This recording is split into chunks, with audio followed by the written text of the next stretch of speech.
Welcome to Two Bees in a Podcast, brought to you by the Honeybee Research and Extension Laboratory at the University of Florida's Institute of Food and Agricultural Sciences. It is our goal to advance the understanding of honeybees and beekeeping, grow the beekeeping community, and improve the health of honeybees everywhere. In this podcast, you'll hear research updates, beekeeping management practices discussed, and advice on beekeeping from our resident experts, beekeepers, scientists, and other program guests. Join us for today's program, and thank you for listening to Two Bees in a Podcast. Listeners, I want to thank you for joining us on Two Bees in a Podcast. We really have a special episode today. You know, Amy and I have been recording our podcast from our respective closets because of the COVID issue that we're facing, and we just want to spend some time talking about COVID, its potential impacts on the beekeeping industry. I want to say from the front end that it's important to know that we really don't know where this is all headed. We don't know the ultimate impacts this is having on our industry or will have on our industry. We're only getting snippets of information kind of coming our way with regard to COVID and its impact on beekeeping and beekeepers really around the world. But I know this is an important topic. It's a timely topic, and we just wanted to start releasing bits of information that we are hearing. And so in today's episode, we're going to be interviewing two guests. One of those individuals will be Jason Mathis, who's from the Florida Farm Bureau. We're also interviewing Tony Hogg, who's a beekeeper here in Florida and also the chair of the Apiary Advisory Committee for the Florida Farm Bureau, because these guys are kind of on the ground and they're hearing about these issues. And it's going to give me and Amy an opportunity to expand on some of their comments. It's going to give us an opportunity to share with you what we're hearing and hopefully, give you a pep talk as we all face this issue together. We're one world addressing this virus issue that's impacting us in so many different ways. So it is my hope, it's my desire that you get something out of today's podcast episode that will be of value to you as a beekeeper. And if anything else, that will give you hope. I'm an optimist. We're going to pull through this. Beekeeping is going to be okay, but it may be different. So it's going to be interesting to hear Jason's perspective, Tony's perspective, Amy's comments, my comments as we kind of face this thing head on. So thank you so much for joining us, and I look forward to sharing with you the information that we're able to provide today.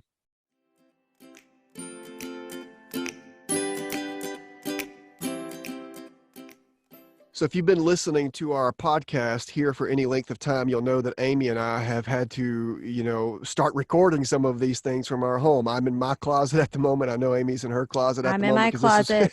The dogs are here. Yeah, she told me before we signed on today, she had to bring the dogs in there with her. Otherwise, they would bark at squirrels going past her house while she's trying to record this too. Am I right, Amy? That's right. 100% right.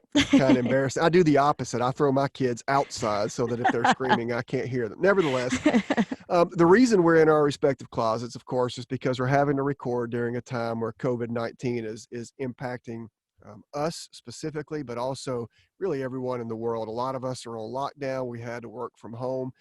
And that's affected everybody. Every time I talk to someone, a family member, a friend, and ask them how they're doing, I say, tell me how you're doing, but don't tell me all the stuff that's affecting all of the rest of us otherwise, right? Because we're all working from home. We're all restricted. So that really kind of gave Amy and me pause to think about how is COVID affecting beekeepers. I've been asked by that question by a lot of beekeepers from around the world. How is it affecting our beekeepers in the state? And I think we have a wonderful opportunity to discuss that very issue with the two guests that we have on Two Bees in a Podcast today. The first of those is Jason Mathis.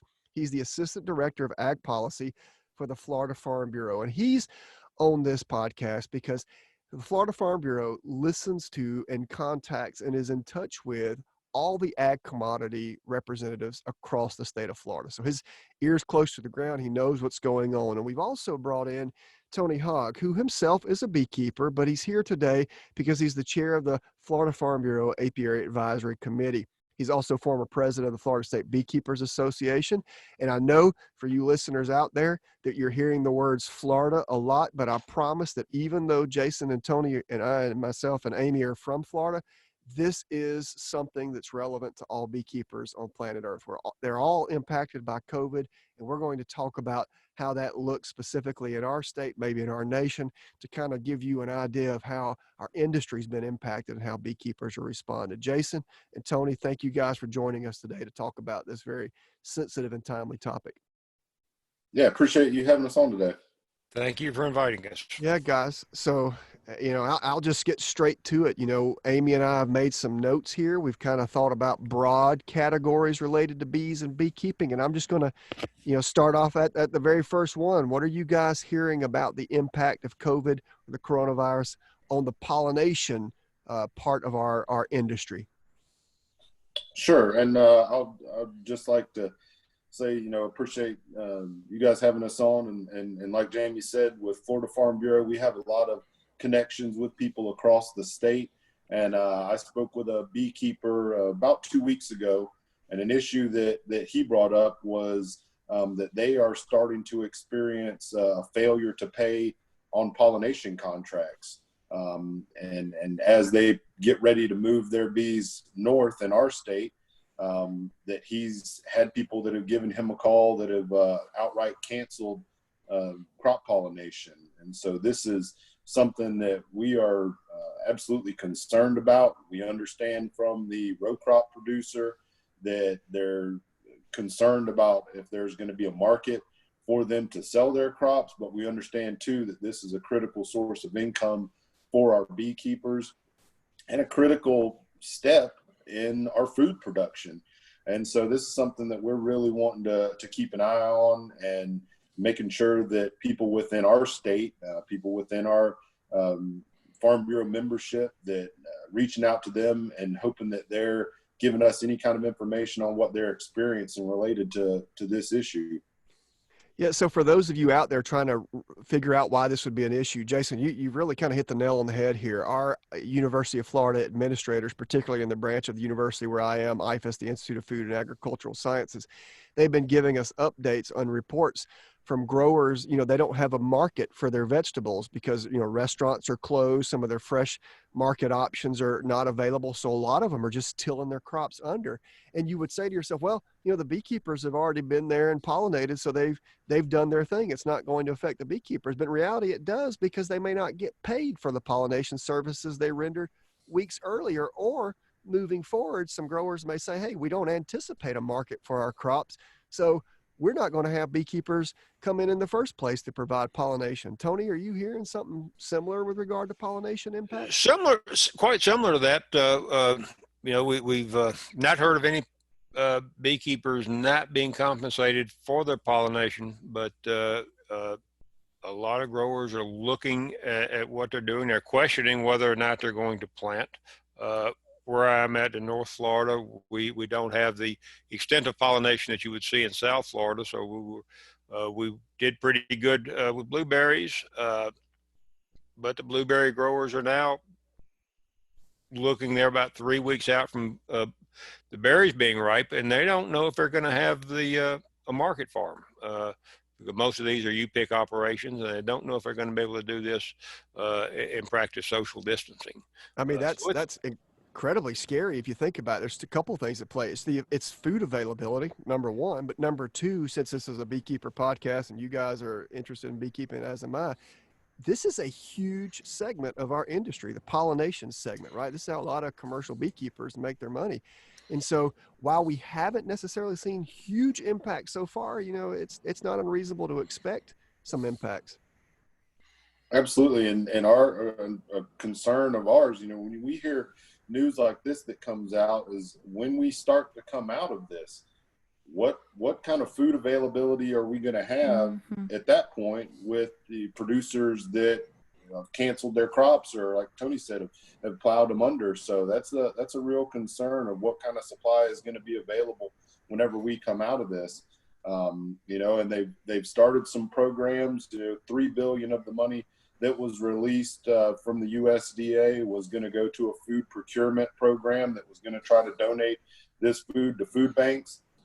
But with a lot of the way that they've structured it, these specific food boxes, the way that it's set up is it's almost for an individual farmer or somebody that's got the production ability to put a diversity of products within this one box and have the ability to transport that to these food banks. So that cuts out a lot of people that are specific to one crop here and one crop here, that you can't just have a box of celery. That's not what they're looking for. They're looking for somebody that can add fruit.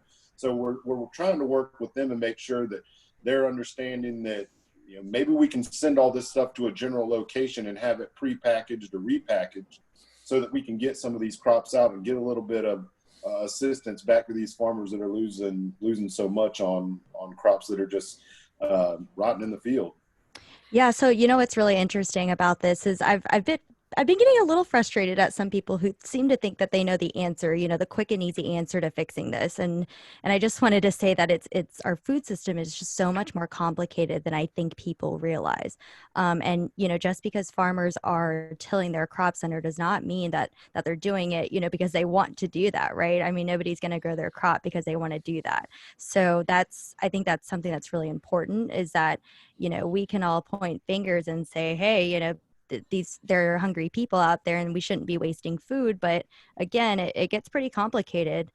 With that, pollination is a huge thing with beekeepers and honeybees in general. And that's, again, where the commercial beekeepers make most of their income. But we could talk about this for the rest of the day, but I'm going to move forward and we're going to talk about honey for a little bit. And I wanted to talk about honey production and maybe honey sales, as far as the impacts that you guys have heard about, with restaurants closing, schools closing. We have Disney World here and Universal in Florida, and I'm sure that they have had a huge impact, on the beekeepers that they're selling or buying from. Have you guys heard about anything with honey production or honey sales? Well, Florida, geographically, Florida is a unique place. We normally produce most of the honey here in Florida well before beekeepers in the rest of the country, well before their bees even come out of cluster.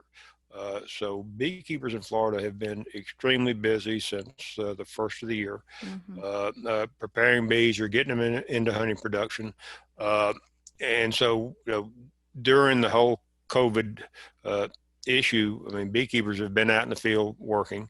A lot of jokes and comments made about how beekeepers have invented social distancing, because most of what we do is quite a bit away from everybody.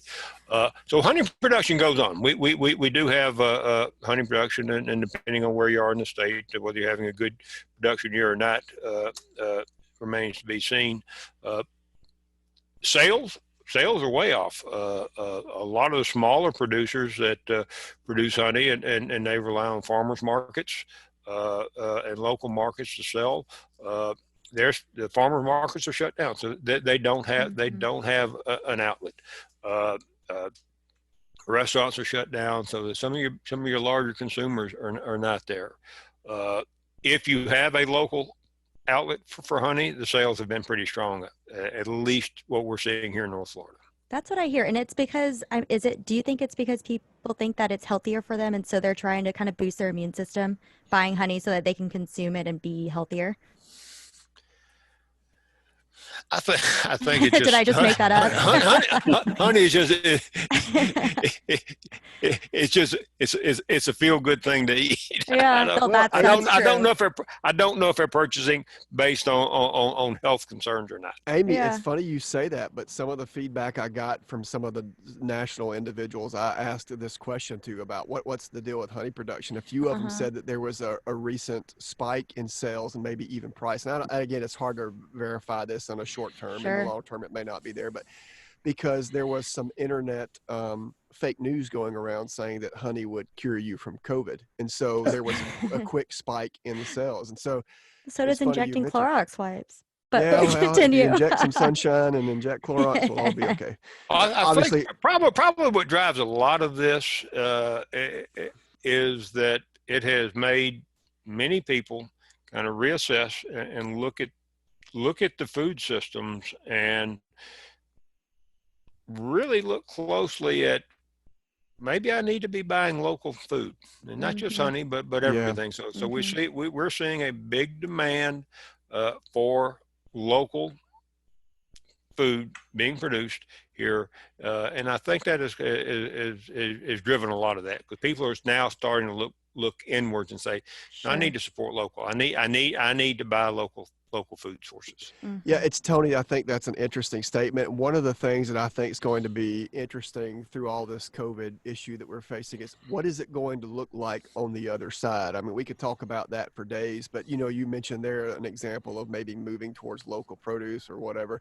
I just sometimes wonder what will beekeeping look like on the other side of that? Maybe not different. You just said that beekeepers invented social distancing, so maybe not much will change. But what will change? I do think there'll be some things change for beekeeping, but I'll mention that later when we get to that question. But before I get there, if you're a listener and you're a beekeeper, beekeeping is hard work, especially when you start accumulating colonies and you move to that sideline or commercial level. And so beekeepers need access to labor, especially commercial beekeepers who are moving bees or extracting honey. And so Jason, Tony, I'm wondering if you guys can comment on anything you're hearing about labor related issues in the beekeeping world. The H-2A visa that a lot of people use to bring on seasonal help in their beekeeping operations. Yeah, some of the beekeepers I've spoken to, they've addressed this. The H-2A labor, primarily for the much larger beekeeping operations. The ones that got their labor in before all the restrictions came into place, they're in pretty good shape. The ones that that did not get their labor in, they're hurting for labor right now. Yeah, and we've got somebody specific within our office that deals with this, so he would definitely know more about it than I do. But I know that is a primary concern of ours, is to make sure that we've got access to temporary or seasonal labor. I know that some people within our environmental horticulture section have been concerned about, with the shutdowns and with their loss of income, how those workers fall into some of these payment protection plans that have come out on making sure that you're paying some of these workers, and they're trying to make sure that they're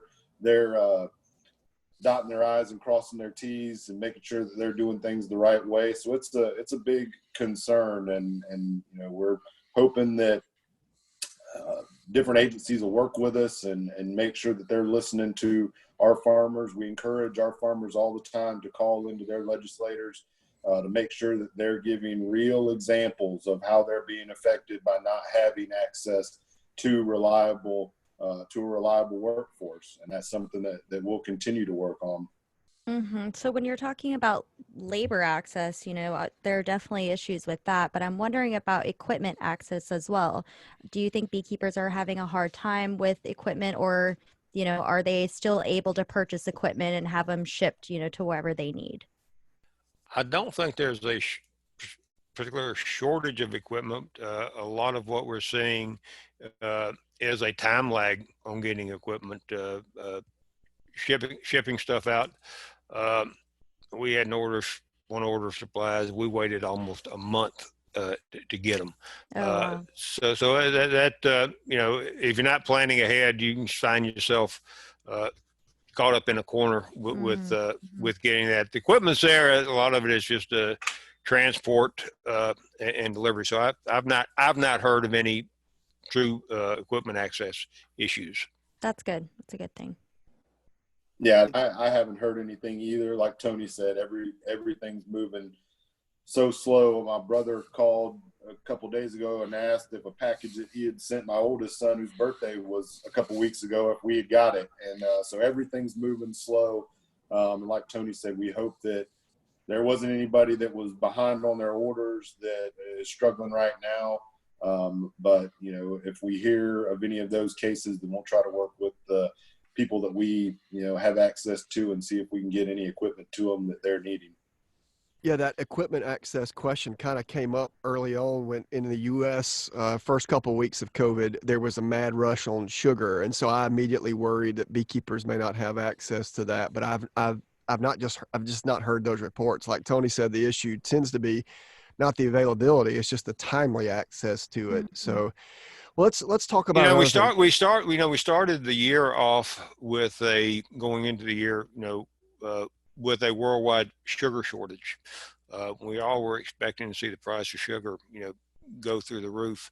One of the suppliers I spoke with several weeks ago gave a pretty interesting analogy. He says, we don't have a problem getting sugar now because all of the sports venues have been canceled and nobody's drinking Coca-Colas. That's so funny. I was actually thinking like it's the equivalent of toilet paper, right? So I just have a big important question to deal with here. Why would nobody drink Coke? I mean, that's like the thing I'd take to my grave with me if I had to. Anyway, moving on. I'm clearly a Georgia boy, and Coca-Cola's headquartered in Georgia. So anyway, got to move on. So we talked about pollination, honey production, labor. We talked about access to equipment. Early on, when COVID was first coming out and there were travel restrictions, et cetera, I was hearing some beekeeper concern about being able to move bees. Obviously, commercial beekeeping in the U.S. is incredibly migratory. You got to move to honey flows. You got to move for pollination purposes.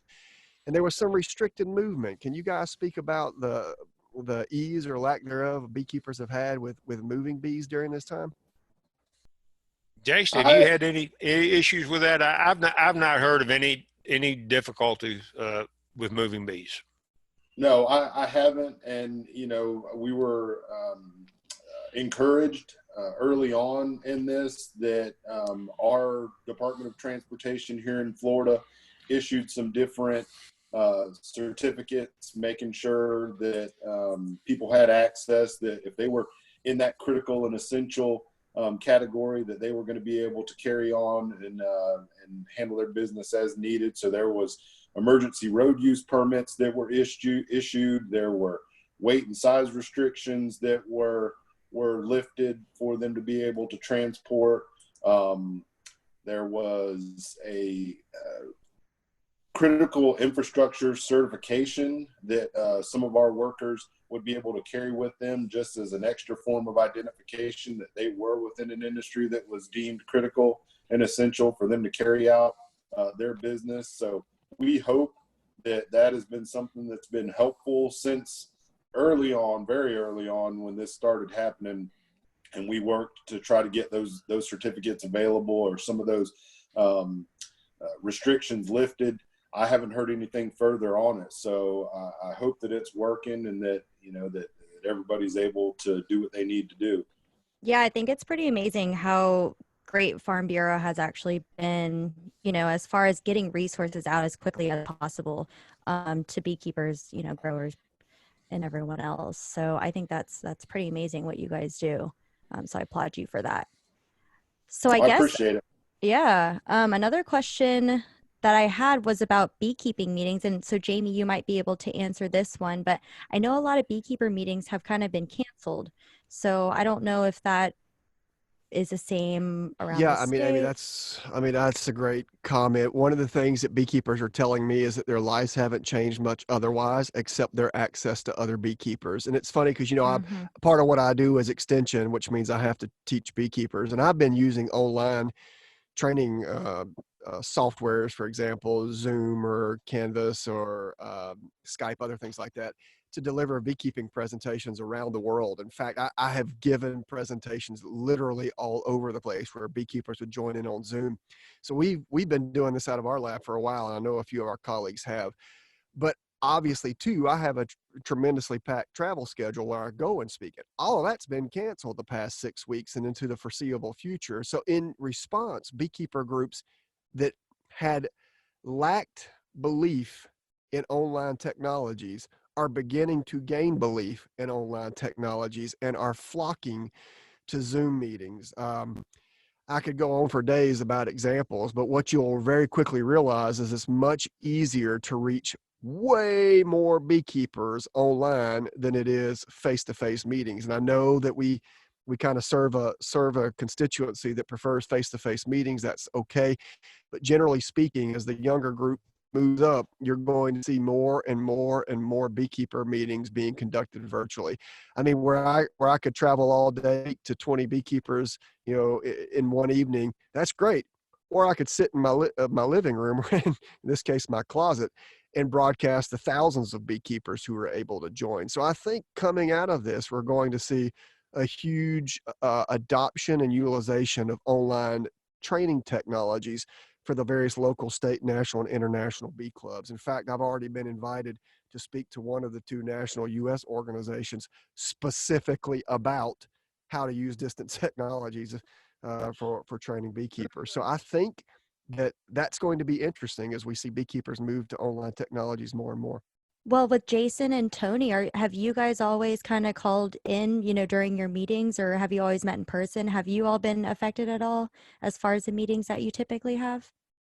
Yeah, Florida Farm Bureau is sticks very close to tradition, and those traditions have always been face-to-face meetings, Mm-hmm. with people, with our members, and having that personal relationship with them and sitting down with them.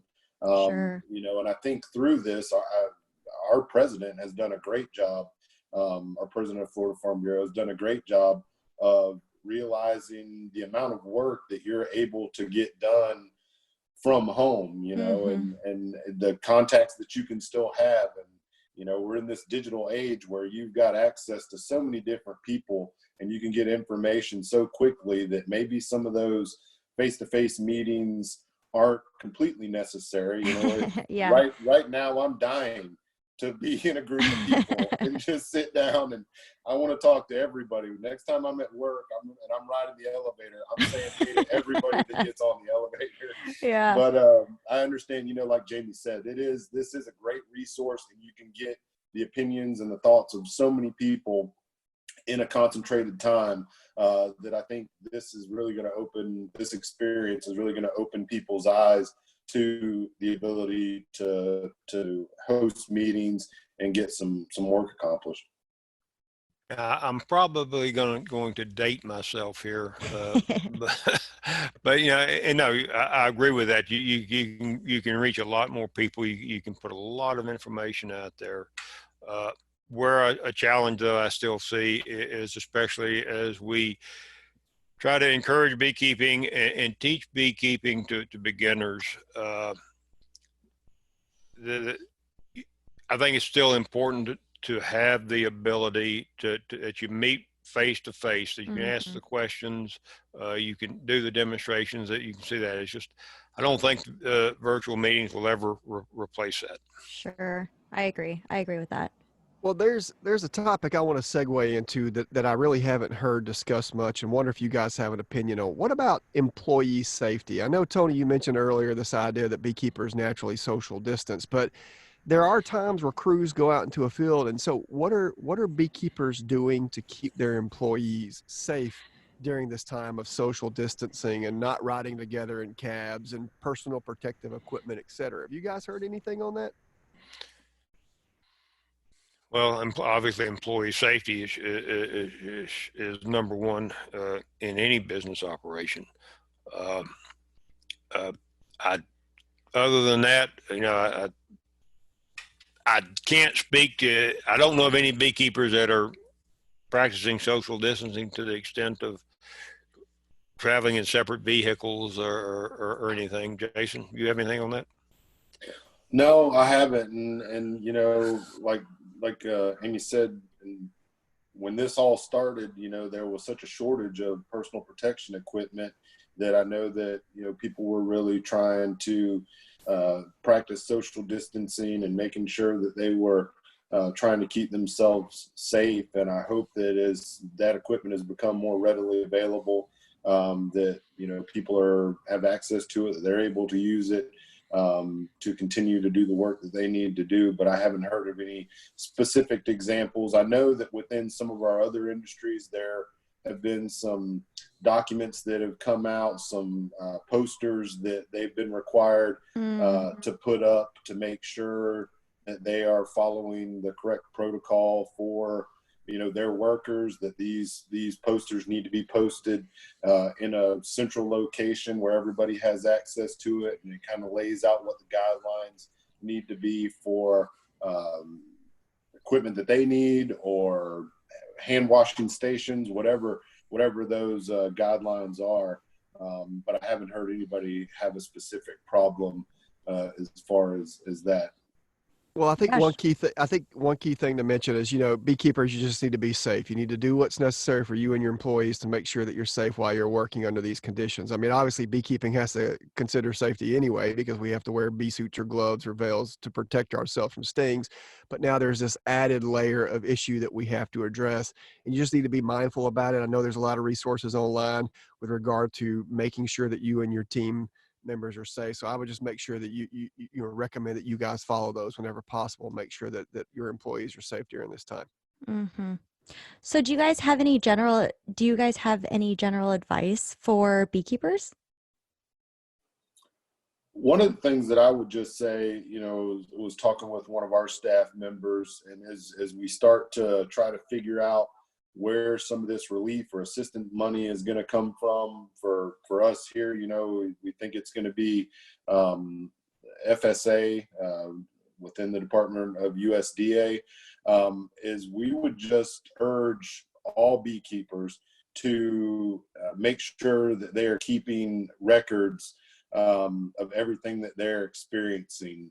If you have missed out on an event because of COVID, if you have missed out on a farmer's market, if you have missed out on some, other source of income, keep records of that. Make sure that you're comparing last year's records to this year, making sure that you're keeping those records. Any source of revenue in the past that's zeroed out this year, I would make sure that I would mark that down. As I know when the time comes that FSA, if they are the organization, the agency that will be handling this aspect, that I know that they would appreciate that information, and I'm hoping that it would make it easier for those individuals that have kept good records to get assistance or to get relief in a more timely manner. Sure. And even if people aren't being directly affected right now, I would say that it would probably still be a good idea to document everything going on as is, because who knows what could happen, the next couple of months or even the next year or two, because I don't think that COVID's just going to go over. I think, there are probably going to be some pretty long-term effects. That's an important point, and beekeepers or any farmer should be planning ahead, should be prepared as these programs open up. And same as we saw with the Paycheck Protection Plan or some of the other programs, as soon as they opened up, they were overloaded pretty quickly. So if you have all of your ducks in a row, you're prepared. Once these programs open up, you want to be in there just as quickly as you can, and by having all of your documentation at hand, your process is going to be much smoother. Mm-hmm. Yeah, those are great points. So if I can summarize that just to make sure that our beekeepers hear that: number one, take great notes, document everything so that you can know what is happening in your operation. Number two, you want to plan ahead. You want to make sure that you are ready when these calls for assistance come out, or when you're having to purchase something, or trying to secure labor. And also, you want to let your legislators or Farm Bureau or other similar groups know the issues that you are having. Make your voice heard so that people can know that you are needing help. So I want to conclude with this question to you guys, kind of as we wrap up this discussion about COVID and the impacts on the beekeeping industry in the U.S. and abroad. What are some resources that you guys are aware of that are available to assist beekeepers at this time? Yeah, so one of the things that we saw right off the bat was lack of access to different markets, and so we worked with our Department of Agriculture, and they have come up with a Florida Farm to You program. And this is through our Florida Department of Agriculture and Consumer Services. And they've created a website for producers and consumers and businesses to purchase Florida products. This webpage that's on their main site, producers can actually go on there, post information regarding available commodities that can be accessed by the public. They can put on there how much they're willing to sell them for. They can put on there they're willing to donate them. And this will be hopefully this will be a great resource for consumers, for businesses in the state, to be able to see what's available. Tony mentioned earlier about local access, what they can see that's available in their local communities that they can take advantage of and provide to their customers. So I think that is, a great resource for our producers here in Florida.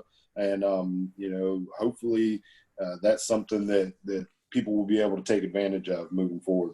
Beekeepers should certainly be looking at their state organizations and their local organizations because we are a small segment of the ag industry, but when we work together, we can have a much louder voice in beekeeping issues. And I think that's a very important thing that all beekeepers should consider. Absolutely. One of the problems that's happening right now with COVID is there's such a huge flush of information. It's just kind of hard to sort through all the stuff that you're being bombarded by. But I would argue here in the States, your Farm Bureau agency, your state's Farm Bureau agency will be up to date on it. The national, state, and local beekeeper clubs, Tony, like you mentioned. I would emphasize what Jason just said as well. Your state departments of agriculture, as well as the federal government, at least in our case here in the States, will be producing information relevant to growers in general, but hopefully beekeepers specifically. You might also consider contacting your land grant or similar university. They're responsible for extension in your state, and they might have information related to COVID resources for you.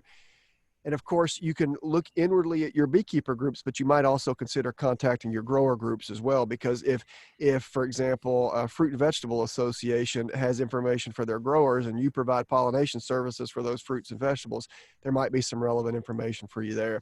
We'll try to put some of this information in our show notes for this particular episode, but I just want to thank Jason Mathis from the Florida Farm Bureau and Tony Hogg, who's the chair of the Florida Farm Bureau Apiary Advisory Committee and beekeeper here in Florida, for joining us during this time of COVID. Guys, I really appreciate all this information that you were able to share, and I'm hopeful and optimistic that this is going to be helpful to beekeepers really around the world as they listen to some of the issues that we're facing here in the States. Well, thank you for having us. Yeah, we appreciate it. Thank you so much. And if there's anybody that's got questions about anything that Farm Bureau is doing, they can definitely go to our website, and we'll be there trying to help in any way that we can. Thanks, guys. We'll make sure that information's in our show notes, and thank you for joining us on Two Bees in a Podcast.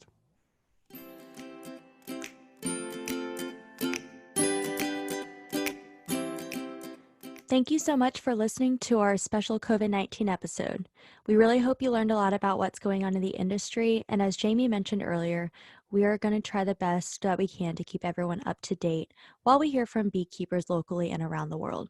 We would love to hear from you and what you're up to, so please contact us to let us know if you have a COVID-19 story and anything that's kind of going on in your life right now. We'd love to hear from you via email, social media, whatever you'd really prefer. We really appreciate all of our listeners, and we hope that you're taking precautions to stay safe during this time of uncertainty. Take care.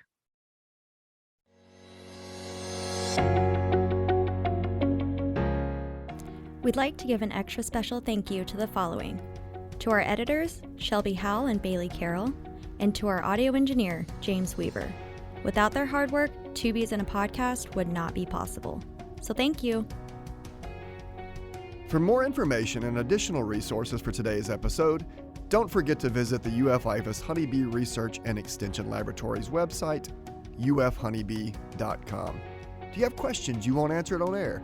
If so, email them to honeybee@ifas.ufl.edu or message us on Twitter, Instagram, or Facebook at UF-Honeybee-Lab. While there, don't forget to follow us.